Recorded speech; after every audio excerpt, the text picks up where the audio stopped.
Well, good morning, everyone. Whether it is morning, afternoon, or evening, wherever you are, whether it's tea time here on the East Coast of the United States, it's about quarter till 11 a.m. Eastern. And so happy you're here, everyone. Come right on in. Let us know where you're calling from. The show actually begins at 11 o'clock. And what we do between here and 11 is my opportunity to say hello to you and acknowledge you. And we need to make sure that we are live on LinkedIn. It certainly looks like we are live on LinkedIn.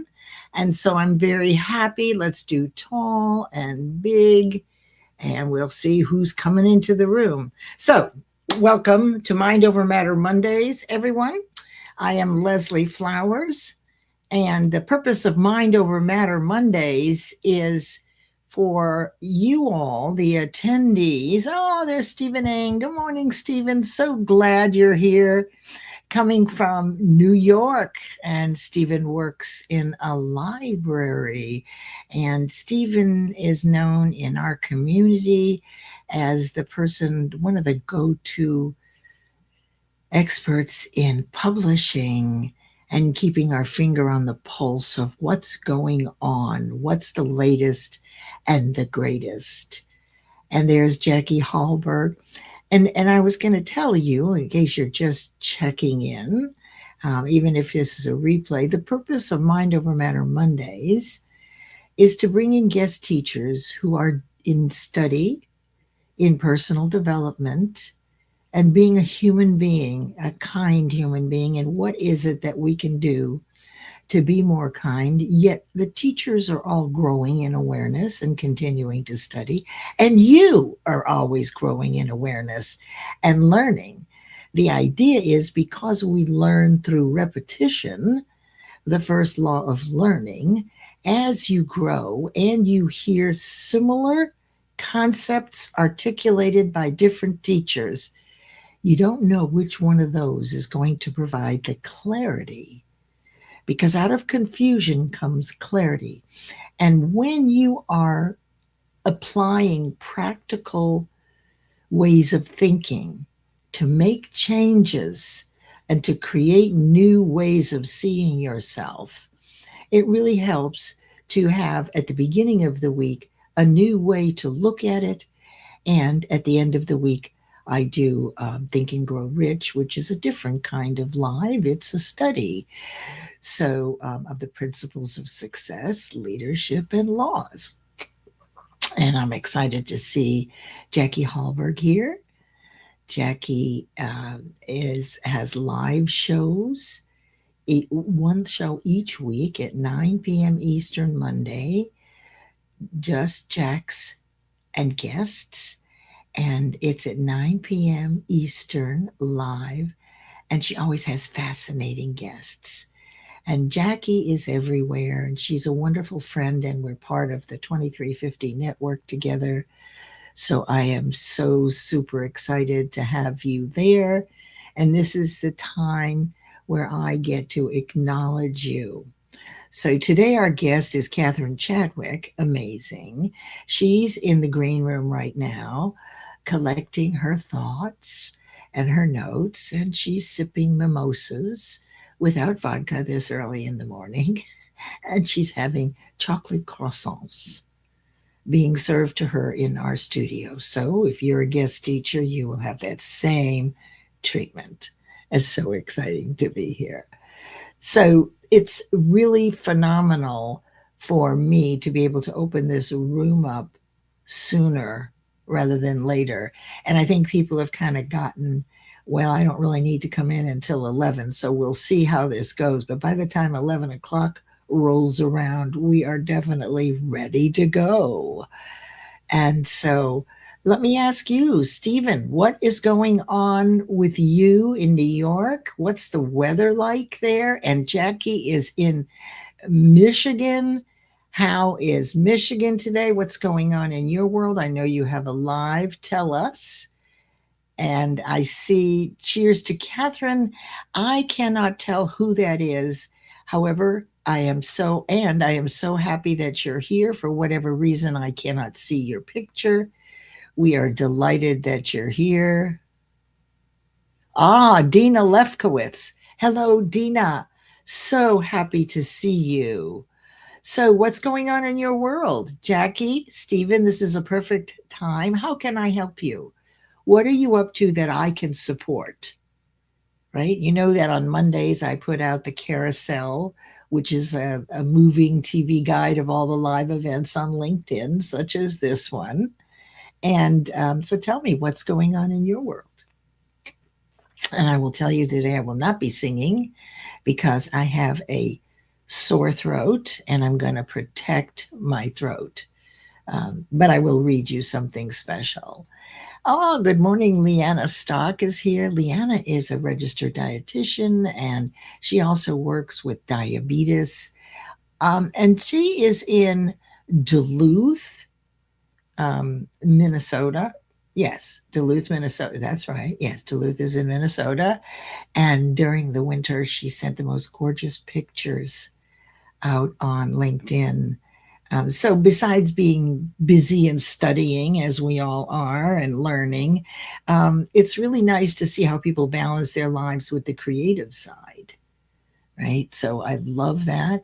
And let's see what Jackie says. She's supporting my relationship work and my show on Mondays is huge for me. Thank you for all you do. Oh, you're so welcome. Leanna, good morning. You're going to catch the replay. Okay, no problem. It's always good to see you. And then we have Lisa Fevick just came in. And Lisa, I guess this will be tomorrow at 5 p.m. Eastern. Every other week, Lisa has Metamorphosis Dialogues. She has a live panel and discusses all the ins and outs of the years of menopause. She is a registered dietitian and she focuses on the foods that will help diminish some or calm down some of the side effects of menopause.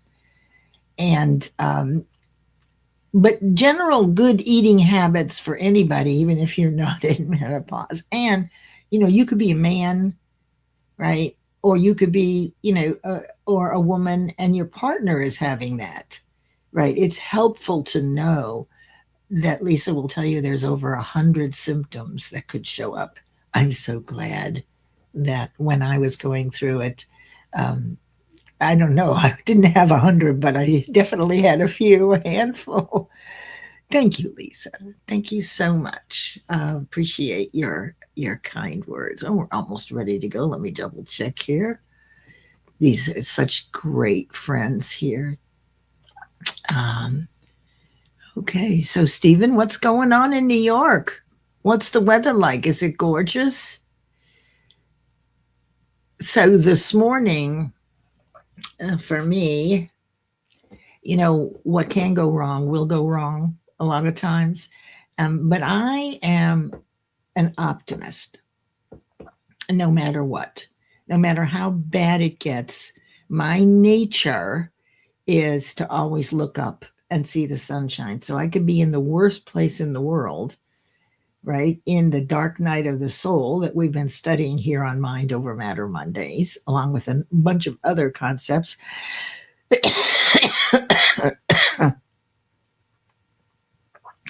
And it doesn't matter. So today, as I'm getting ready for this live, my son parks his truck for yard work along a gravel road next to my house. And every so often, the city wants to use that road to go in the back between blocks and bush hog, clean out things, prepare for new construction, etc. So at 10:15, there's a knock on the door. Can you please move the truck? Oh, warm, sunny, and windy. Yes, good. Lisa's live is tomorrow at 5 p.m. Eastern on Burnout, open to everyone. It's great. Anyway, so I grabbed the keys. Good thing I had my hair done and my face done. Otherwise, I'd scare you. And I grabbed the keys to the truck. And I've never driven this truck, but I know how to drive a stick shift. And it was all I could do to get up in it. And the battery was dead, of course. But he has to get down that road. So immediately, instead of freaking out because I've got a live and my son is 45 minutes away and the battery is dead and the town needs to get back there, right? So this goes to show you how when you keep moving your feet and you look for the next solution. So I went out and met the guy who had a big bush hog. Now, a bush hog, goes through the woods, but it has this huge round thing in the back, right? That I guess rotates and will cut down all the shrubs, etc. And I walked out there and I said, listen, it's dead, the truck, but you can go around behind the house and I think you can make a sharp right turn, 3-point turn, and get down the road behind the truck. So I'm a little panicked because now I can't get the keys out of the truck. And the truck is dead, and I've got to get ready for this. Right? So I'm wondering where he is. I'm outside looking. When is he coming around the corner? When is he coming around the corner? You know what he did? He went between our houses and bush hogged a whole new road. Probably it needed to be done. It's a gorgeous day. It means they have another access back there. Now, this is an example where I could have been very frustrated and upset because, oh my goodness, what is the town going to think? And, there's all sorts of things that could have interrupted my calm. But the truth is, it was a better solution. He didn't come around the corner of my house to do a 3-point turn and get on that little road. He just cut a new road. That is kindness. This guy, Ned, who works for the city, he says, oh, I met you before. How are you doing, Miss Flowers? Right? And he did that on his own. So I guess the lesson here for me is move right to the solution. And what we're going to talk about today is one of the most basic practical applications of creating belief in yourself, right? And managing your thoughts with intention and consistently. And so Catherine's going to take us through Byron Katie's work. And I'll have something interesting to tell you about Byron Katie. And we're going to start here in 1 minute with the intro. And then I'm going to bring in Catherine, and away we'll go. Hello, Sharon Rose Winfield. Sharon Rose, sunny and warm in New York. Sharon Rose is out in Phoenix. I bet it's going to be hot out there. And she has taught us as a guest teacher about the chakras. And I think it was last week she did the dark night of the soul, or the shadow side. Shadow boxing to shadow dancing. So each week we've got a whole cluster of people that really love this work and want to teach it. And I spend an hour with everyone before their Monday guest teaching spot to really hone down to the basic points so that everybody who's in the audience gets to understand as best as possible the core concepts, because you've got to hear them over and over and over again. And one day you're going to go, oh, that's how that works, right? So out of confusion, if you stay with it, comes clarity. But you have to stay with it. So when you get concepts or you're exposed to a concept, even the first or second time, you may not understand it yet. But somebody will say it in such a way and you will be ready for clarity. And that's guided by the universe. And Adrienne Gergich is here, wonderful supporter of this show. She's up in New England and works in digital work and data coding. And she also has a very soft side, a poetic side. So thank you so much for being here. And now let me play the beautiful intro that was created by Soul Media Live Productions, and we will be off to the races. Here we go.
Fabulous. And now I want to read you something. You saw the beautiful intro, and that was created by Aaron Gibson. And a couple of years ago, you all know that I wrote my first fiction, The Possibility of Errata, and it did quite well with a number of number one placements. And it was my first fiction. And the song that was created with the video that Aaron created, he wrote these words. No, I wrote these words. Let's see. Yes, I wrote these words to go along with the music. And so I'm going to read them to you. What kind of love can transcend time in a breath and feel as fresh as the sun's morning dew? A love that lives forever in between the spaces of yesterday, today, and tomorrow, all at once and forever, safe among the folds of warm inspiration and obsessive lightness. Two hearts swim through eons of time, one with wings, the other with vision, of a place and space where life is honored and entwined together. Souls connect forever when achieving errata, the soft space for Lee and Van, star-crossed lovers, a love built on love of life over time and forever. I don't know if you remember this, but I thought I would share that with you. That was all done with visualization and imagination. So let me see who else has come into the room here. Kimberly Lechnick is here. Hi, and you're over on YouTube. Thank you. And Leah Garcia over on YouTube. Would someone drop the YouTube link in the LinkedIn comments? Just in case you get blown off of LinkedIn, which I have several times already. Hi, Christy Williams. I'm so happy that you're here. And Martha Amaya is here. And Barbara Kaplan. I'm so happy that you're here. So without further ado, let's bring up our friend. Yes, there she is. Good morning, Catherine. How are you? Good morning, Leslie. I'm very well, thank you. And I'm glad that your voice perked up a little bit. Well, I just want to treat it nicely. So let me tell everybody just a little bit about you.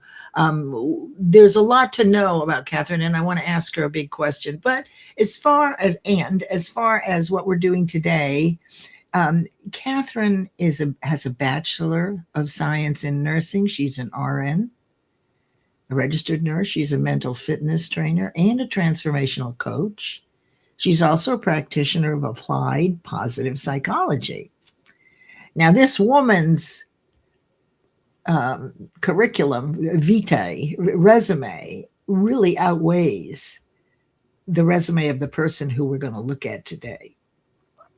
Catherine is a mental fitness trainer with over 40 years of experience as a registered nurse and doing all of these things. She believes that combining the art and science of mental fitness training, you can live with purpose, right, Catherine? Vibrancy and radiance. I believe it.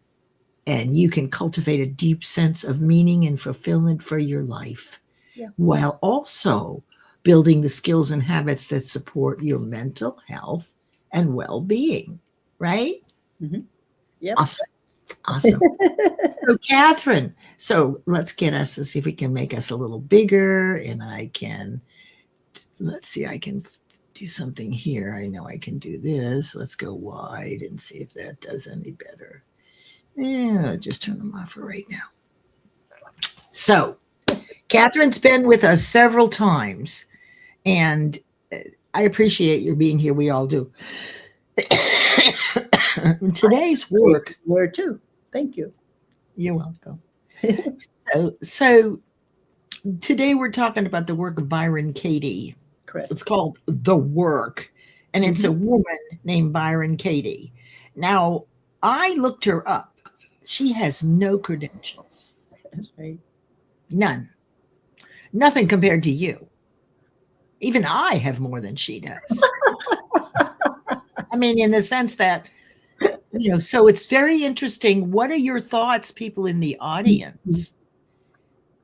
How is it that someone who has no credentials, she did get out a little early in this, but what is it that had her very simple practical application to managing your thoughts to have her become famous without any background in other than her own experiences? So what do you think, Catherine? And then I want you, if you would, please share with our attendees, and many of these are your friends, how your life and your most difficult challenge brings together all of the work that you teach, and particularly what we're going to learn about today. Would you do that? I'd be happy to do that. I think what's interesting is that for any of us, our life is really our curriculum. And we're each on our own path, own journey, however you want to describe that. And it's fascinating how we land on different experiences, different thoughts, different interpretations. Everybody is looking at everything through their own lens, through their own perspective. And what is very interesting about Byron Katie's work is the simplicity of it. And I think that she landed on this through her own dark night of the soul. And I don't recall all the particulars, but she at one point was feeling very much at the bottom and checked herself into a halfway house. And right. And so what happened with her is what Carl Jung had always described as the dark night of the soul. And so she was the one that came to these questions that she started asking herself, because she had an understanding that we do look at situations and different things through our own lens. So you and I agree on many things. And if we talked long enough, we would find things that we didn't agree on. And right. And so for me, it might not be true. For you, it might be true, and vice versa. And so that's why I think the simplicity of it is what has allowed her to gain the notoriety that she has and to be as popular with as many people as she is. And what's interesting is the very first question is it true? Right? And what's interesting too is not every thought that floats into our mind is true. Well, it's filtered, isn't it? So you remind me of the question I often ask is imagine if we didn't disagree, that if everybody's viewpoint was right for them. So we're all right, and we could be wrong to other people, but each perspective is unique to our experience. So what would it be like if we never disagreed, and if we actually listened to learn and absorb the things that we understand into our own frame of reference? What would we talk about? Because it seems like most of our discussions have to do with proving someone right or wrong, right? Oh, very much so. Very much so. When you look at the educational system, the political system, and all of these things, everybody is, many of it is what I call haranguing on the same thing over and over and over and over and over. And when you think about neural pathways, that neural pathway is very deep, right? Well, yeah. And what's fascinating too, with how the universal energy works, always working on an upward spiral, things are always changing. And so if people are not willing to understand that things are always changing, and then that there are different perspectives available to each one of us, then people don't move forward very far when they're stuck in that place. But right? you can't make anybody do this. Like, Oh, no. right? I mean, we try to sell. I mean, until we reach a place of ready. I'm ready and I'm willing to do the work. This reminds me of these big personal development events, right? And I loved going to them mostly for the door prizes, okay? Because they would sell vendor spots to maybe 50 people. And all you had to do was drop your name. And of course, what they're doing is gathering the names to start hitting you with emails. These are all the vendors, right? But I always liked, they always had really good prizes. But what happens in those large events is that we get very excited at the picture that is painted by someone else Right. for us, and we buy the program, and then we get home and go, whoa, what do I do now? Right? Because you were sold, it appealed to you the way they described the picture of you being successful. So you love that. But how do you then transfer it into a real application? And quite frankly, I've known people that have lost their homes paying in for some of these programs, right? So you have to be ready and willing, right, Catherine? I believe that you have to be ready and willing. And I also think that in reference to what you're talking about, from my own perspective on that is, I think it's a disservice because it preys on people's vulnerabilities. And it's unfortunate because it's easy to get into that higher vibration and jump on the bandwagon and away we're going to go. And then when you're back on your own, you have to go, oh my, and exactly what you said. What do I do now? That's right. And so one of Byron Katie's first questions. Should we get to that? Should we go ahead and get to that? No. Well, we can. Or were you going to tell us? I'd rather you tell us your story if it feels right to tell us your story now and how it leads into Byron Katie's work. Oh, okay. I'm happy to do that. Okay, good. Yeah. It's very interesting. I won't get into all of it, but I started out with a very rough start and turned into a very angry kid and a real bully when I was in high school. And I was center forward on the soccer team. And if I could mow you over, I absolutely would. That was my goal, right? And so when I went to nursing school because my grandmother, my paternal grandmother, was a nurse. She was director of nurses at a small local hospital close to where we lived. And she loved it. She loved what she did. Everybody knew her. It was great for her. And I'm like, well, I'm good in math and science. I can do that. So I went to work, study. I believe that I got as far as I did right after I graduated because I also worked as a nurse's aide on the weekends. So my skills were very solid, and I also understood hospital politics. They all have them, right? And so by the time I was 23, I was the charge nurse of a small intensive care unit. And by the time, I know, right? And part of that was political, right? And we won't get into all of that. Okay. But by the time I was 25, I was in a hip to breast back brace because my lumbar spine had crumbled. And I fortunately had a beautiful repair at the Mayo Clinic. And after that, I have a prescription to wear this back brace for 1 year and walk at least 1 mile a day for 1 year.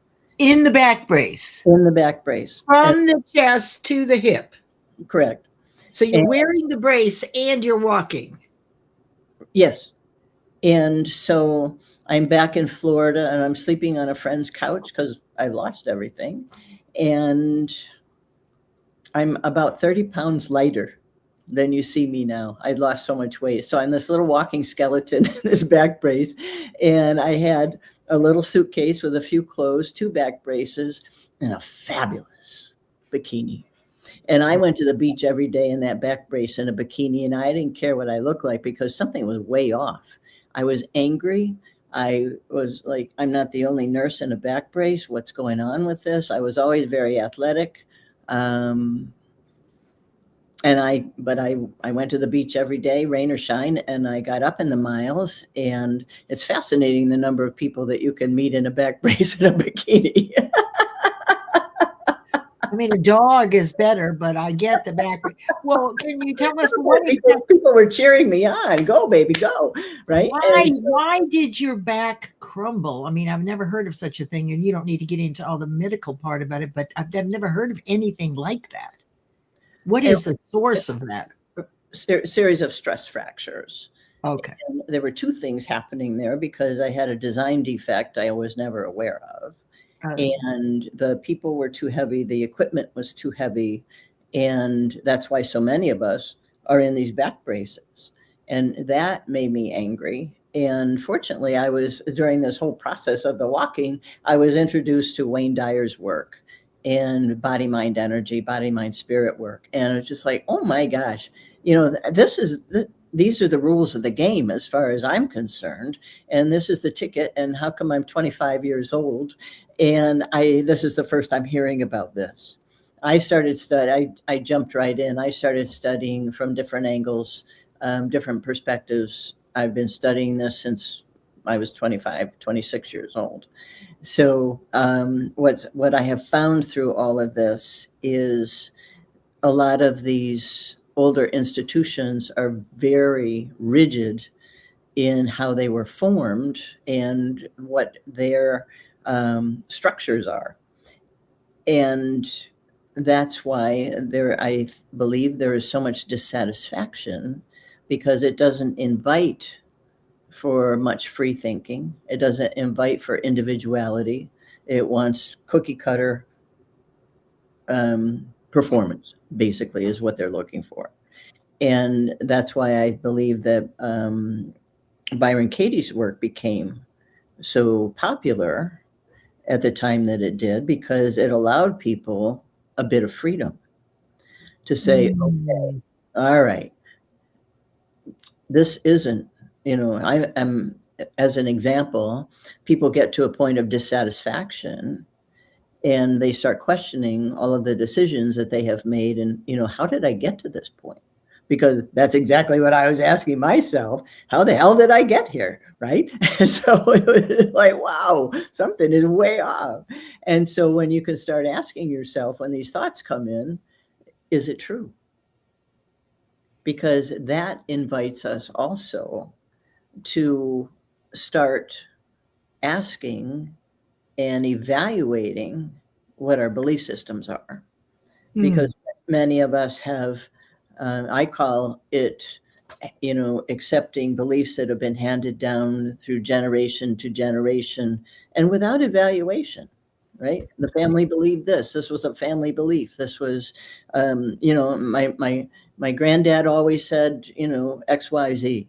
And I think it's imperative that we evaluate our own beliefs, because when you think of everything being energy that we all are, these beautiful electromagnetic beings, everything that we think and feel and do influences the chemical cocktail reactions in the body, which influences our health. And so going back to where I was in ICU, a very stressful situation, because you've got life and death situations with patients, and it's very precise work that's required constantly. Yes. Was this your dark night of the soul? Like, would you say that this was like when the rubber met the road, when you actually, you know, had a basically tabula rasa? Wait just a minute. How did I get here? Right. Oh, absolutely. Absolutely. Yes.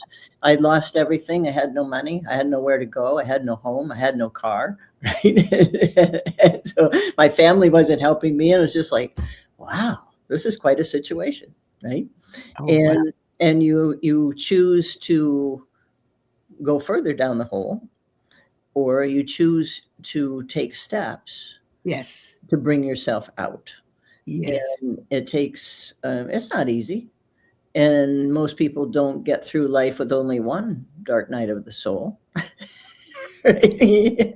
So I think that there is a certain beauty that comes to us through these passages, because we do come out stronger on the other side. And what's fascinating is when we're in the comfort zone, when we're doing what we've always known, we're not growing. We're not developing ourselves. We're not developing new skills. We're not developing new perspectives. We're not developing a greater understanding.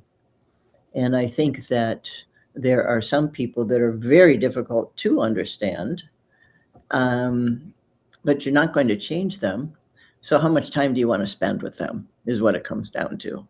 Yeah. And when they're ready, and Right. that's part of the work we do here. The whole purpose of bringing in guest teachers is when you're ready and you're looking for someone to guide you, and you may never. And when you do, you have a beautiful collection of guest teachers, and you've already resonated with them more than once. We know Catherine, right? And I didn't realize that you went through all this. Well, I knew that you had this happen, but wow, that is like a moment in your life where you get to clear everything out and say, hold on. Mm-hmm. Right. Hold on just a minute. So let's get into this a little bit. But Right, before because we, most of these things you don't sign up for. You don't know you're signing up for it. you're right. You're right. Well, a little fun here. Who are these two ladies? This is my friend. I just had to do this because you guys know that Catherine is on IMDb. She has written screenplays. She has acted in theater. So I love this picture of you, and I hate this one. So what what were you doing here with all those little wrinkles on your forehead? Well, you know what's fascinating is that that was an audition, and I had written my own audition for that one. And what I really, when I'm looking at these, this is hysterical. One was at a very fun photo shoot, right? And so I'm having a wonderful time, and that's very obvious. And in this audition and in this script, it's a very stressful situation. And what I really love about these two side by side is that how we're feeling on the inside does come through to the outside. Yeah, yeah. These are two perfect pictures, actually, aren't they? They're Right. the positive and the negative, and we have all of it within us, right? Oh, we do. And what's fascinating is what I like about the shadow work, and I think I have used this phrase before. I think shadow work gets a bad rap because of the name of it, because it's not only the negative things that we don't want to recognize within us, it's also those beautiful talents and gifts that we each may have that we've tucked away because maybe we stepped out on stage and started singing and told that we were tone deaf. So, okay, we're not going to do that again because we've been embarrassed in front of the whole high school, right? Yeah. Or some of these types of things, and then we tuck those away, but we restrict ourselves, we inhibit ourselves, we disallow ourselves from fully experiencing more of the beauty of life that is available to all of us, right? Yes. And so I think most people are way more fabulous than they believe that they are. And this is the reason, so many of us live by ourselves ever since the pandemic. Many people have gone home to work. Of course, we do Zoom meetings and all. That's been, we all pivoted because there was no other choice, right? Other than to get in bed and pull the covers over your face, right? But that only lasts for so long, right? Then you have to wake up And,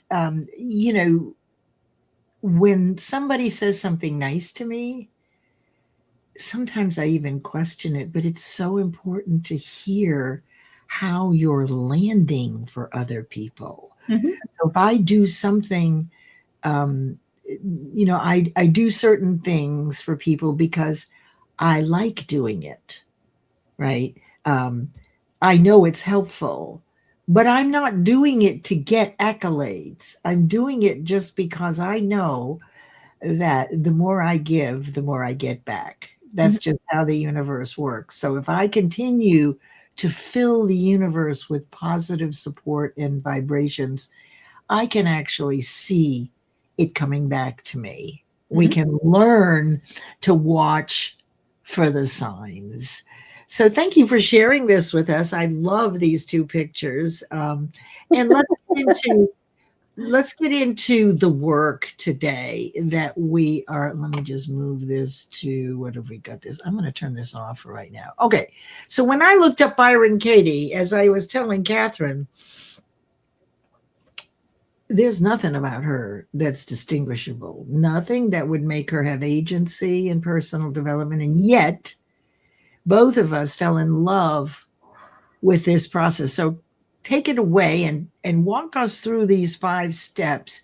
And we're learning to go, which we do in all our work, Mhm. from reaction to response. Reaction being negative, responding being objective and positive.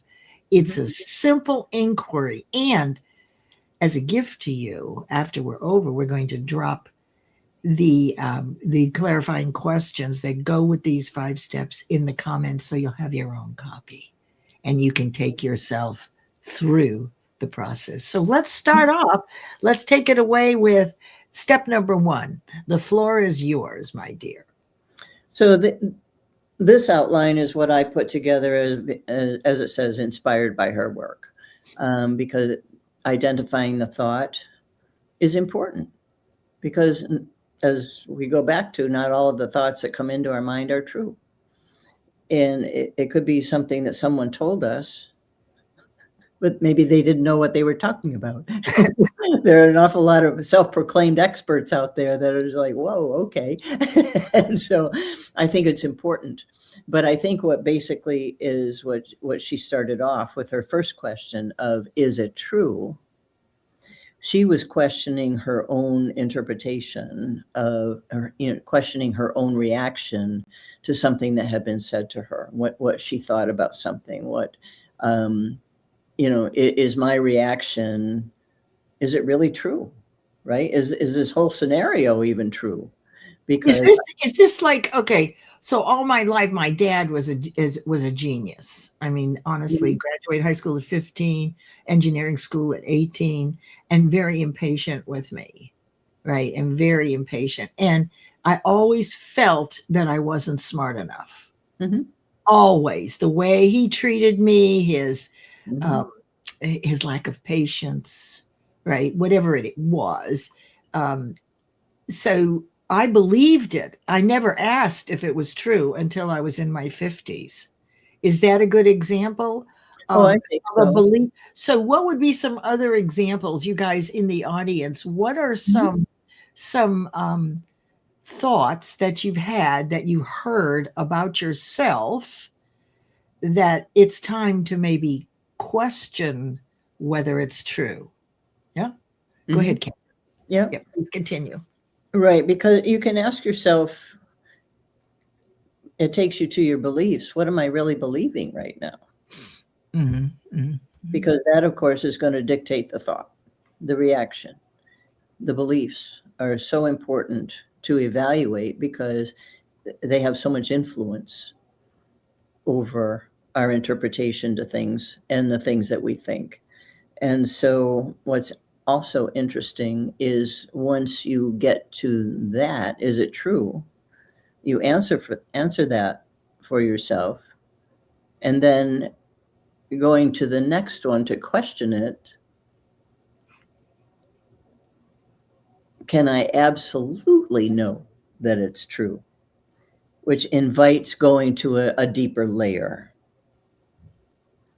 And what I like about this process is that it doesn't take very long. I think it's important to apply some structure into this, because you could spend a whole day on, is it true? Right? And that might not be very productive for you, because if you allow it to just take you over, I don't think that that's very productive, or is it very healthy. I think that it's important to evaluate beliefs, and you might not get it all in one sitting, because going back to making decisions, and because everything is changing all of the time, a decision that you made 2 weeks ago might be a horrible decision today because you learned something new. And so can you actually ever really know for sure that it's true? Because isn't that one of the questions is can you absolutely know it's true? Now, our beliefs, they live like the truth, but here's the question, Catherine, could we absolutely ever know that it's true? What do you think? From my perspective, I don't think so, because things are changing all of the time, and our reactions are changing all of the time. We might have what people call gut reactions, or habit reactions, and those can certainly be changed through redirecting yourself, right? And like for instance, in what your dad was telling you, your reaction to that, to his impatience that you weren't smart enough, and had you asked yourself at an earlier age, is it true that I'm not smart enough, or is he just doing what he knows? Because everybody does what they know. And so what's fascinating about that is that's pretty much dictated by experience and belief. And that is another way that you can use this, the simplicity of this. Do I have to keep reacting this way, right? Or is there something that I can do to not only change my thought process, but when people understand also that the thoughts and the emotions are also tied to physiology, a lot of this is imprinted in our nervous system. That's right. That's right. So, but how would I wouldn't be able to ask that question as a young girl. I was unaware that I could even ask the question, right? So this might be something really good for people with young children, Mm-hmm.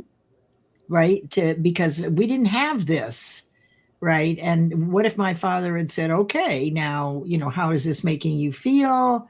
Notice the impact, etc. I know we're going to get into those, but I think that parents nowadays could use these questions and actually inspire awareness to these facts or to these points early in a child. What do you think?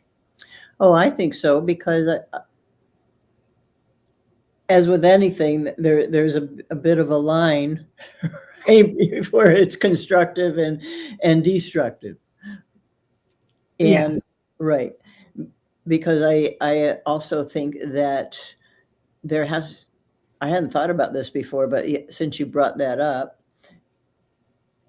that I think also contributes to whether there's a trust factor between a parent and a child. Can I trust you? And if I'm taught to always ask you if what you're telling me is true,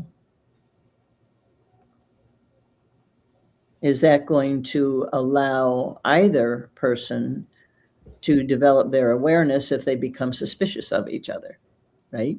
And so I think that there has to be a trust factor, and I think we're going a little bit off the rails here, but that's a really... Then bring us back on the rails. Where are we? No, but what I think is really interesting is that when you start asking these questions, who knows where you're going to end up, right? Because when you ask these questions, it begs another question and another question. It's like that kid's book. If you give a mouse a cookie, then the mouse wants milk, and then it wants a straw, and then and it goes on and on and on. And so I think that there is some of that could happen too. So where are we identifying the thought? So the thought was for me that I'm not smart enough, right? Now I can do that now. And now I'm questioning it. So where do we go next? Well, I know there's a whole list of questions that we can go through. Right. And when you talk about noticing the impact, when you say, okay, how does it make me feel? Right? If I'm believing this, what's happening in my body? I think that's an important thing because our body often knows so much before what we refer to the mind knows, right? And as we've talked before, the mind and the brain are different. However, the body, the brain is one of the major organs in the body.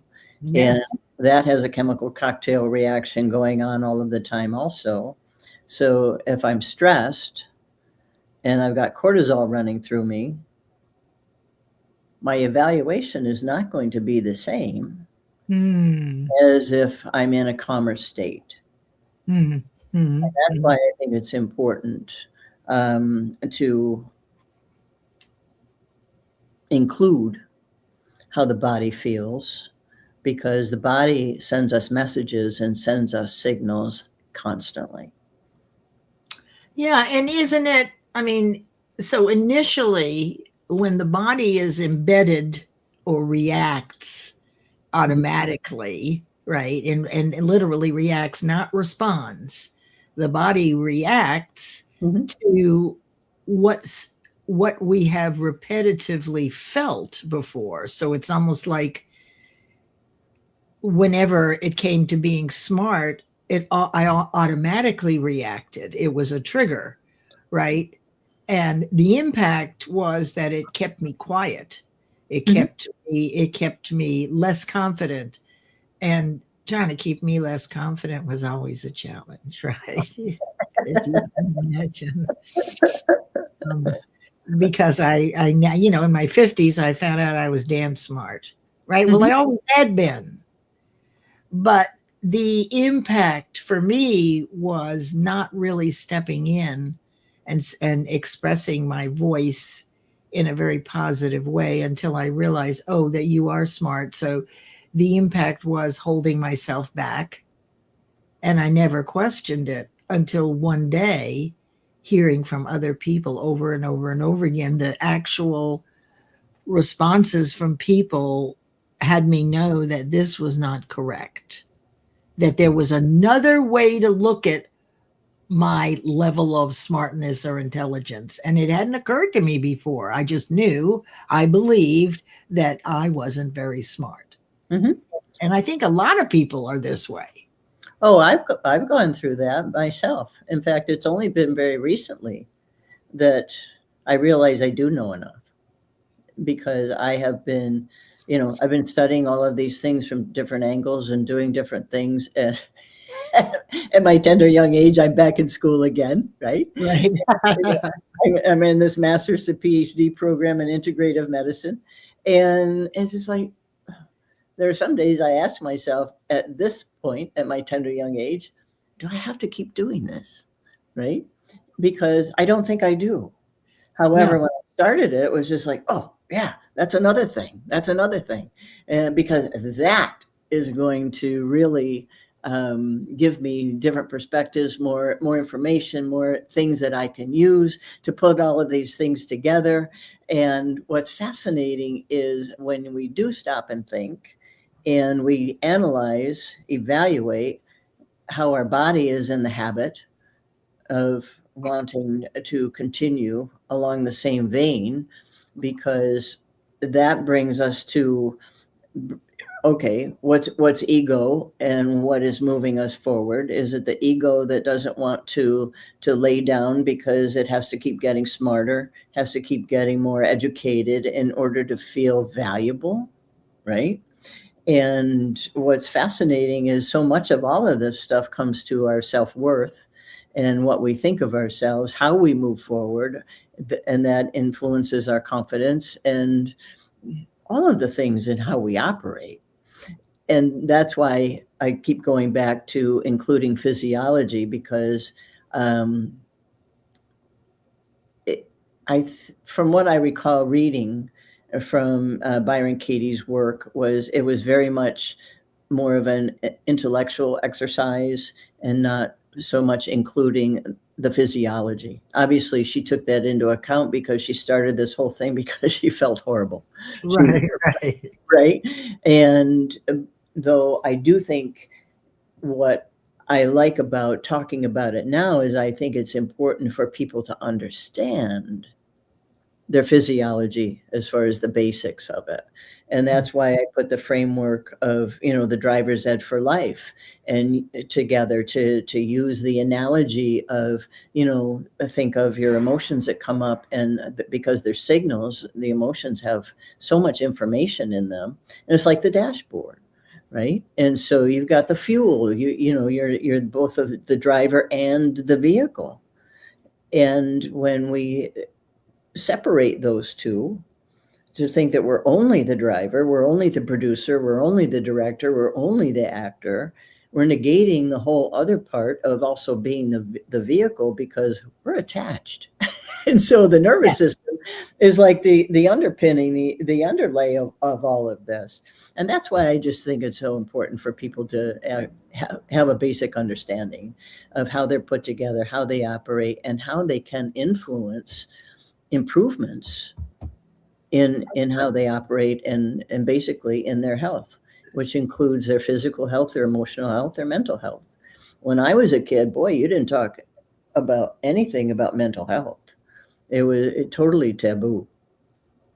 Right. Yeah, that's right, because there was something wrong with mental health. There was something wrong with you, which again, that's the thought. Anybody that isn't middle of the road, right, trainable in education, there's something wrong. Now, it could be that you're brilliant and you're in the advanced and you're treated quite differently, but then everybody else who's neurodiverse and, ADHD, and I know my daughter flipped letters around till she was in third grade. A couple of letters, right, were reversed when they were next to each other. That went away. So where are we on this list? We've identified a thought. I gave you an example. Mm-hmm. We're questioning it. And now are we at the place of noticing the impact? Well, we do notice the impact, absolutely, when we're evaluating how our body is feeling, what our emotions are telling us, what signals are we getting. And a lot of times it comes down to, how did I get here, and do I want to continue living this way? Because That's right. now we're able to go to the next step, to redirect ourselves, to shift the lens. Excellent. Let's take a quick break for our sponsors, and then we'll come right back to shift the lens. Yeah. And here we go. I'm excited to let everybody know that we have a new sponsor for Mind Over Matter Mondays, and it is the 2350 Effect, the 2350 Network. Mm-hmm. It's an off-platinum platform personal development program that is all designed for growth in awareness, for courage, for perspective, for learning, for collaborating, for lifting others up, for not looking at competition the way we used to look at it, but more as collaboration. So they just had their second anniversary live last night, and we're excited to have the 2350 Network as a sponsor to Mind Over Matter Mondays. Cool. And of course, we want to also say hello and acknowledge the Power Thinking app and Mr. Stanley Green, who's the president and CEO of Power Thinking Corp. They are right now offering their financial or their app, which has the entire program for learning, development, and communication on your iPhone instead of running around to different places. So there's a special here. So if you will go and look at Power Thinking app at your app store, you can download it at no charge, and there are very reasonable prices. Go in and take a look and have it and look at what is available for you. So you always have something right there to shift your thoughts, which is to go back to shifting the lens. Mm-hmm. So let's go right to shifting the lens. So now we've questioned it, we believe it, we've identified it, Right. we've noticed the way it makes us feel. And now we're at the place of shifting the lens. Please proceed, my friend. The interesting question that Byron Katie used at this point was, who would I be without this thought? Oh, or who could I be or would I be? Who would I be? And you could extrapolate that out and say, who could I be? Right? Who would I be? Who could I be? And what I like about it is when we have this opportunity to look at things through a different perspective, we're not behaving in the same manner. And we have the opportunity to create those new neural pathways, to create something for ourselves, to move us in a direction that we want to move in, instead of being entrenched in something that had just become a habit. And here's where she brings up looking at the opposite. Mm-hmm. Yep. The opposite of what you believe. Mm-hmm. And that's using the law of polarity. Because for every negative, there is a positive. Is that what she's referring to? I would interpret it that way. And yes. Right. And I think that it's important to give yourself a variety of perspectives. It's like looking at the options, right? Because everything has a consequence. And I think it's important to, or an impact. Or an impact, of course. And so I do think it's important to look at these different things and to see what the possibilities are. Because when we limit ourselves to just maybe one possibility, we might not have actually gone far enough in our imagination to go, wow, if I just learned this one new skill, and if I can do this one more thing, or if it's very much about eliminating things also. Eliminating old beliefs that do not serve us. And it's just like, wow, I can't believe that I've been operating that way for so long. And I didn't have to be doing that, because that opens up the freedom. Because, going back to nature abhors a vacuum, right? Something is going to fill that in. So you do have an opportunity to have a choice. This is where the choice comes in. And shifting the lens, and do I want to turn it around? Are there steps that I can take? Are there thoughts that I can think that will turn this around for me? And it might be, that old example that's so often used. If you just change the degree, 1 degree, you're going to end up in a whole different destiny than when you started out, before you changed. And sometimes it's just a little bit of a change. Sometimes it's just like, whoa, okay, I'm starting over. And I don't have all the answers. However, I do have the ability to give myself some direction. And when people can incorporate how their body is working, and also it's also important to understand that how we talk to ourselves does influence how we feel and the actions that we take. And so I think it's important to evaluate all of these things and how they work together. Yeah, so you would want to turn it around. I would think that you would want to turn it around, particularly if you've questioned it, the impact is negative. Right. And now you have choices. But you notice that you first have to identify the thought, which is becoming aware. becoming ready and willing, right? I mean, I think that's so important. And so, what are the questions about turning it around? You remind me of this example of if we were all in a room together in a circle, all sitting together, Mm-hmm. and I brought out a big prism and Mm-hmm. set it on a table in the middle of the circle. Okay.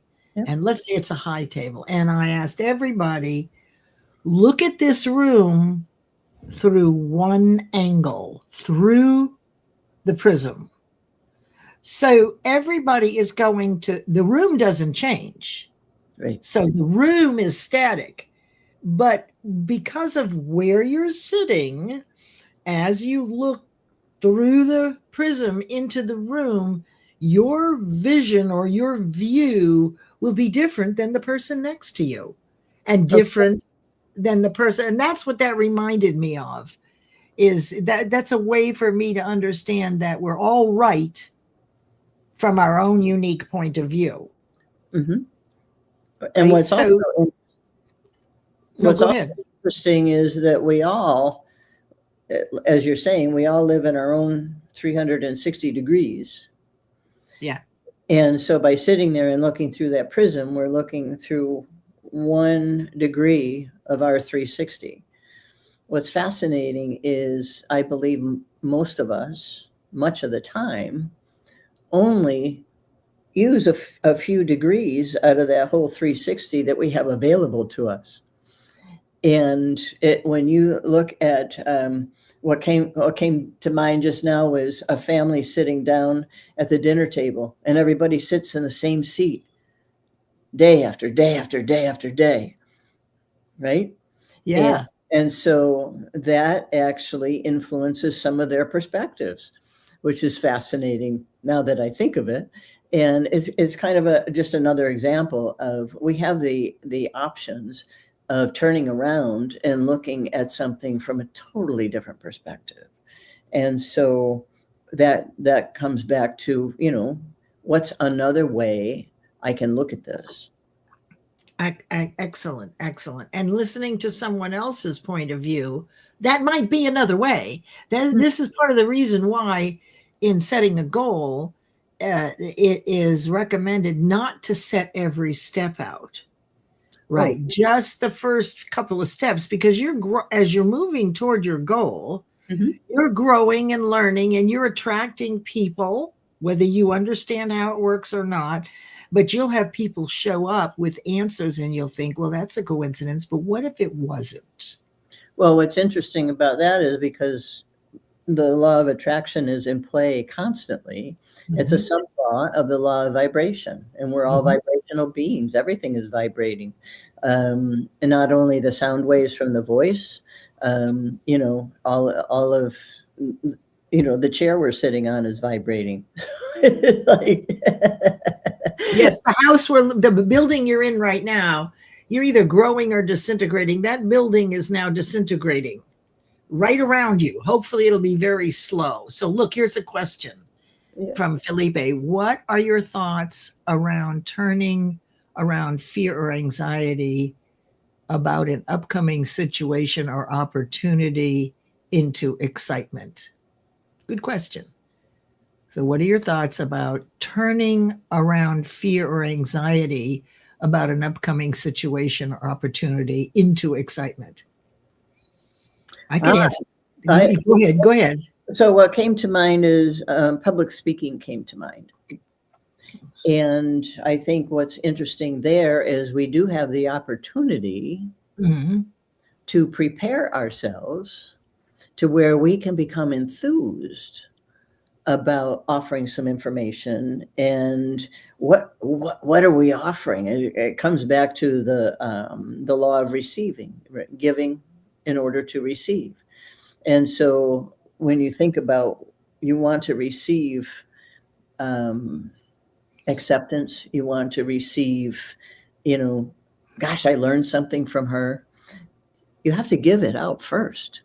You have to give people useful information. You have to give people things that they can use, or you give them something, some entertainment, give them something fun, right? And so when you're actually retraining yourself, retraining your nervous system, when you take the focus off you and think, and put it on someone else, this is being a heart-centered service. This is being in faith instead of fear. Yep. So you visualize. This is how you need to set the context in advance. So the vision is that when they meet you, right, you set the context. What you're saying to yourself as you're driving to wherever this is these people are going to be so excited to meet me. They're going to say, where have you been? Great. We've been looking for someone just like you. I am really, really good at this. These people have never met anybody like me, and I am so amazing. Felipe, you are. As you say that to yourself, what you're doing is you're stepping up your cellular vibration. When you walk in, you're at a high vibration, and that is what they'll see. Right. Well, so go ahead. And also, you have changed the chemical cocktail reactions in your body. Yes. Right? Yes. So the cortisol levels coming down. Now you've got some dopamine and some other things running. So you're going to feel calmer, but you're also going to be enthused about it. That's right. So you have to set the context by what you think. So instead of being worried about it, visualize how darn lucky they are to have you and how excited they are. And if you weren't available, if you were doing something else, you couldn't be helping them. And they've been looking for someone like you because you know who you are. So that is the most powerful way when you're going to meet people and you have this concern is remind yourself who the heck you are for people. Remind yourself that the old thought that you may not be the right one, you are the right one. Well, and I also think that it's important to be really comfortable with saying, I don't know. But I can find out. Yeah, but I can find out for you, right? Exactly. I'd be happy to find out, but I don't know right now. Or let me think about that, because there are other ways that that you can think about it. You can ask someone to rephrase a question if you don't quite understand it. I think it's important to have communication. And even though you may be giving a presentation, think of it more as if you are talking with people and not at them. Absolutely. Fantastic. Good question, Felipe. Yeah. I hope that answered it. And so now, Catherine, tell us about how we can work with you on May 12th. We're low on time right now. So I just want everybody to know I have done this course. I have done this 1 hour with Catherine, which is the roadmap getting back to yourself. And it is complimentary. It's on May 12th. You can register here, tinyurl.com/Catherine Chadwick, or the QR code. And so I encourage everybody, this is next Tuesday, to register for this and go and spend some time with Catherine. It's not on LinkedIn. It's not live. It's private. Yeah. Yep. So Catherine, it's very much about basics, right? Body, mind, energy work. Very much about the basics of that. And why I use the word roadmap here is that I do incorporate the driver's ed for life analogy in that, because I think it makes it fun and it gives people a reference point as far as they can use. And the other thing I like about it is they start to understand, particularly when they get in their own vehicle, it's just like, oh, I am the driver and the vehicle, right? And it's very much about nervous system regulation and just being able to raise your own awareness and how you can use that. Because when you raise your own awareness, it's so much easier to do that self-evaluation and to use your curious observer, because when you observe yourself with curiosity from the outside, you get so much more information so much more quickly that you can use. And what I like about Byron Katie's work, when you give it some structure, is it's a beautiful pattern interrupt. And I think pattern interrupts are highly useful. Absolutely. And that's what we want, is the pattern interrupt. Yes. Right? Because that kind of shakes us. Oh, well, what am I thinking? Well, is that true? Well, do I really believe it's true? Is it possible that it's actually true? Or is there some other way of looking at this? So, Catherine, as we're at the top of the hour, your last words to our beautiful audience that we should all remember as we move through our week this week, about going from a reaction to response. Have some fun this week. Okay. That sounds absolutely great. All right, I'm going to move you back into the studio, and I'll be right back there. And listen, now it's time for mimosas with a little spirits in there. So let the wait staff know that it's now time to bring out the proper mimosas. Okay. Good. And thank you for being here. And I know everyone else. Oh, and you're going to put in the comments one sheeter, either I am or you are, which is the 5 questions and the questions that go along with those 5 points. So that you can, right, in a document. Yes, we're going to put, isn't that right? Yep. You have the document. I have it. One of us will put it in. Yes. And that way you have it. You'll have the cheat sheet and you can ask the questions and move yourself right through. Take your kids through it. Okay. Thank you, Catherine. I'll move you back there. Okay. All right, here we go. All right. Next week, we have a new guest teacher, Dr. Melissa Robinson Weinmiller. She loves talking about coaching and empathy. I listened to her in a live and I knew, oh, you all would just love her teaching. So I'm excited about that. And then, of course, Friday at 11, we'll do Think and Grow Rich, Leadership Principles, Leadership and Laws. And with that, my friends, I wish you a fabulous week. Reach out if you need me. Don't hesitate. We know each other.